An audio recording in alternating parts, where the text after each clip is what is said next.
টানা 41 দিন একটি আমল করুন, দোয়া কবুল হবেই ইনশাআল্লাহ। আমি নিজে আমলটি করে উপকার পেয়েছি এবং যাদেরকে বলেছি তারাও আমলটি করে উপকার পেয়েছে। অনেকে আমাদের কাছে ফোন দিয়ে বলে, হুজুর আমি আমলটা করে উপকার পেয়েছি। সুতরাং আপনি আমলটা করতে পারেন। শেখ আহমদ সরহিন্দি রহমতুল্লাহ আলাইহি, তিনি অনেক জেল খেটেছেন, অনেক নির্যাতন সহ্য করেছেন, তিনি আমলটি করে উপকার পেয়েছেন। তিনি নিজে আমলটির কথা বলেছেন এবং যে আমলটির কথা বলবো সেই আমলটির ব্যাপারে নবী সাল্লাল্লাহু আলাইহি ওয়াসাল্লাম নিজে বলে দিয়েছেন, এটা হচ্ছে জান্নাতের গুপ্তধন।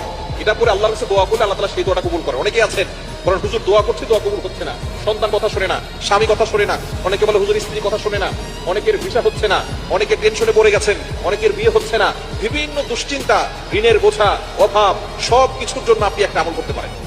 প্রতিদিন এশার নামাজের পরে একটি আমল করবেন। আমলটি কিভাবে করবেন? আপনি এশার নামাজ পড়বেন, 5 ওয়াক্ত নামাজ অবশ্যই করবেন এবং ইয়াকিনের সাথে আমল করবেন। যদি আপনার ইয়াকিন না থাকে, বিশ্বাস না থাকে, তাহলে কিন্তু আপনি কোন আমল করে আল্লাহর কাছ থেকে উপকার পাবেন না। আপনি ইয়াকিনের সাথে আমল করতে হবে যে আল্লাহ তাআলা আমাকে বিপদ থেকে উদ্ধার করবেন। টানা 41 দিনের একটি আমল করবেন। মা বোনরা যেহেতু আল্লাহ প্রদত্ত অসুস্থতার সময় আসে, এজন্য টানা 41